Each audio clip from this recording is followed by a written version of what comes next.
एक मुस्लिम सूबेदार उस रात डर से कांप उठा जब आधी रात उसके महल के दरवाजे स्वयं खुल गए।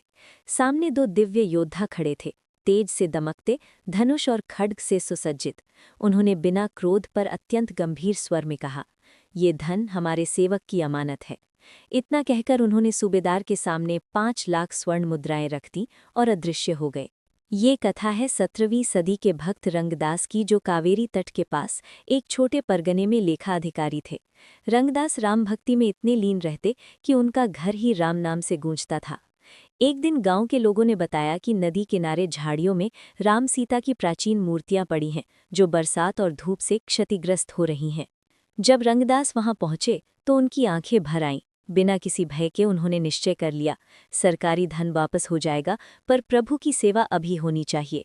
उन्होंने राजकोष की धनराशि से वहां एक सुंदर रामालय बनवा दिया। जब ये बात सूबेदार तक पहुंची तो उसे ये खुला अपराध लगा।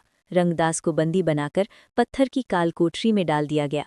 वर्षों बीत गए, पर रंगदास ने शिकायत नहीं की। जेल की दीवारों पर उन्होंने नाखूनों और पत्थरों से राम कथा उकेर दी, वनवास, सेतुबंधन और रामराज्य। एक रात वही चमत्कार हुआ। सूबेदार के स्वप्न में वही दो योद्धा आए और बोले, जिस धन के लिए तूने हमारे भक्त को बंदी बनाया, वो हम चुका रहे हैं। सुबह जब सूबेदार जागा तो स्वप्न सच बन चुका था। स्वर्ण मुद्राएं सामने रखी थीं। घबराया हुआ सूबेदार तुरंत जेल पहुंचा, रंगदास के चरणों में गिर पड़ा और बोला, आप अपराधी नहीं, मैं अज्ञानी था। उसी दिन रंगदास मुक्त हुए और रामदास कहलाए।